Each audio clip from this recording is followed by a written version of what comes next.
Top 5 Denver relocation mistakes everyone makes. Hello, it's Closset, your local real estate expert here in Denver, Colorado. Moving to a new city is exciting, but it's also overwhelming. And when the city's Denver, one of the fastest growing, most competitive real estate markets in the country, the stakes are even higher. I've helped hundreds of people relocate to Denver over the years. I've seen the same mistakes happen over and over again. These missteps cost people time, money, and a whole lot of unnecessary stress. In today's video, I'm going to walk you through the top 5 Denver relocation mistakes everyone makes, and more importantly, how to avoid them so your move is smooth, successful, and sets you up for long-term happiness here in the Mile High City. Whether you're moving next month or just starting to plan, this information will save you from costly errors and transition you into the move like a pro. Let's get started. Mistake number 1, choosing the wrong neighborhood. This is the biggest and most costly mistake relocators make. Falling in love with a home without fully understanding the neighborhood. Why this happens. People visit Denver for a weekend, tour a handful of homes, fall in love with one, and make an offer, all without truly experiencing what it's like to live in that specific area or neighborhood. They rely on online searches like Zillow, maps, advice from friends who don't actually even live there. The focus entirely on the house itself, square footage, finishes, price, and ignore the location, commute, lifestyle fit, and community vibe. All of these are extremely important. The consequences. You'll end up in a neighborhood that doesn't match your lifestyle. Too suburban when you wanted walkability, or too urban when you wanted space, or too far from work and activities you care about. Your commute is longer and more stressful than anticipated, eating into your quality of life, basically. You don't connect with the community or neighbors, leaving you feeling isolated. The resale value suffers if you pick a declining or stagnant neighborhood instead of an appreciating one. These are all the consequences of not finding the right neighborhood for you. How to avoid this mistake. Visit multiple times in different neighborhoods. Don't make a decision based on one weekend trip. Spend time in various areas, weekday mornings, afternoons, evenings. Get a real feel for that particular neighborhood. Define your priorities. Do you need walkability, access to trails, top-rated schools, short commute, dog-friendly parks?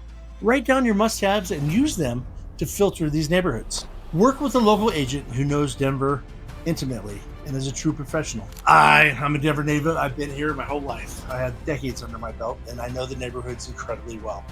So I open you to reach out to me. Drive or walk the neighborhood at different times.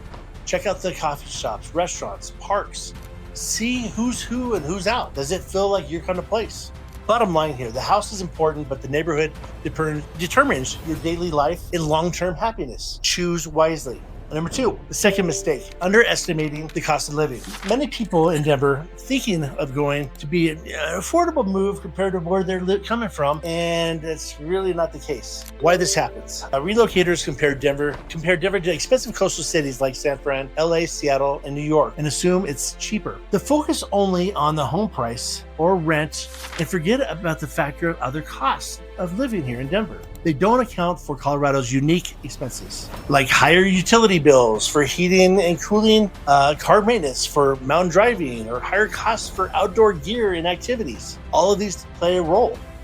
So really the reality of this all, housing is expensive. The median home price in Denver is over $600,000, and rent for a decent apartment or home runs anywhere from $1,800 to over $3,000 a month. Property taxes, insurance, and HOA fees add hundreds per month on the top of your mortgage or your rent. Utilities cost more due to the altitude and the climate.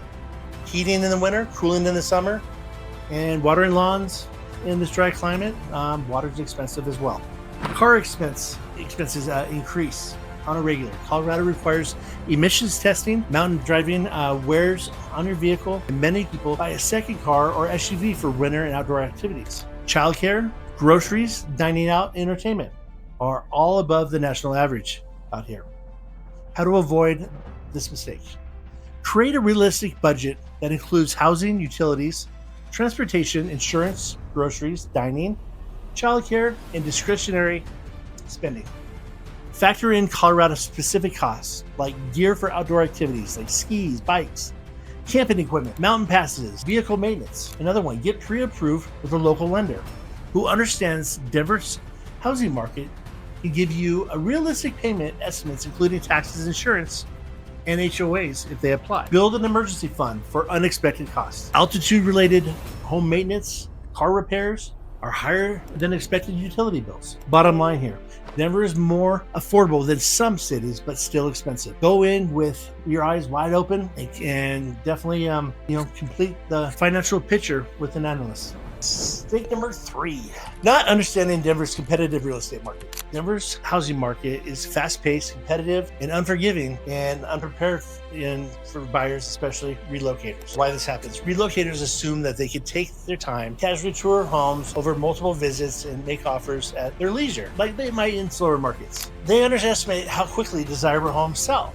often within days of the listing, sometimes with multiple offers. They're unfamiliar with Denver's competitive norms, escalation clauses, appraisal gaps, quick closing timelines, and they get outbid by more prepared local buyers. So the consequences: you lose your dream home to another buyer who was more prepared and moved faster.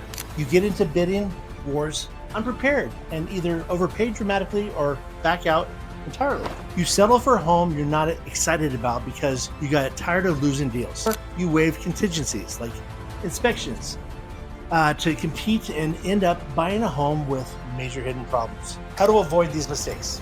Get fully pre-approved, not just pre-qualified, by a reputable local lender before you start touring homes. Sellers and agents take pre-approval buyers far more serious. Work with an experienced local agent who knows how to compete in Denver's market. He'll also write you a strong offer and negotiate effectively.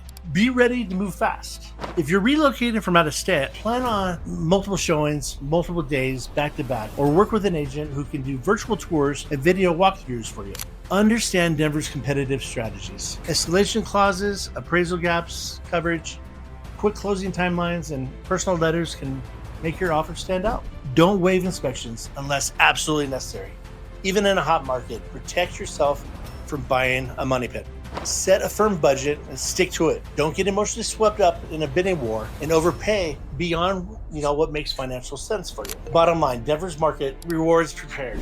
Basically, decisive buyers, they know what they're walking into and they have a complete strategy from day one. Mistake number 4, timing the move poorly. When you move to Denver, it matters for both you and your real estate search and your overall transition. Why this happens? People move based on job start dates, lease expirations, or school calendars without considering how timelines impact their home search and adjustment period. They don't account for Denver's seasonal market fluctuations, weather patterns, or how altitude and climate affect their new arrival. Consequences: moving in peak summer, June through August. Housing inventory is higher, but so is the competition. More buyers, bidding wars, and higher prices. It's hot, dry. Wildfire season can impact air quality. Everything is crowded. Trails, parks, mountain towns, making it hard to explore and settle peacefully. Moving in the dead of winter, December, February. Lower competition, better deals on homes, but also lower inventory to choose from. Dealing with snow, ice, and cold while adjusting to altitude and unpacking is stressful. Can be very stressful. Harder to explore neighborhoods, hiking trails, or to get a true feel of the Denver outdoor lifestyle when there's snow everywhere. Moving without visiting first. Some relocators buy homes sight unseen, or after one rush trip, leaving the buyers remorse because of a poor neighborhood fit. How to avoid this mistake? Ideally move in the spring, April, May, or fall, September, October. Weather is pleasant, inventory is decent, competition is moderate, and you'll explore the city and outdoor activities comfortably. Visit Denver multiple times before committing to a home purchase, ideally in different seasons, to understand the year-round lifestyle is really like. If you must move in winter, rent short-term first so you can really do some house hunting. Do it properly in the spring when inventory improves and you've had time to explore neighborhoods. Plan buffer time between your move-in date and your job start and the school enrollment to give yourself time to adjust to the altitude, to unpack, and to settle in without added stress. Align timing with your priorities. If schools matter, move before the school year starts. If outdoor activities matter, move when you can immediately enjoy them. Here's the bottom line. Timing impacts your stress level, housing options, and overall transition experience.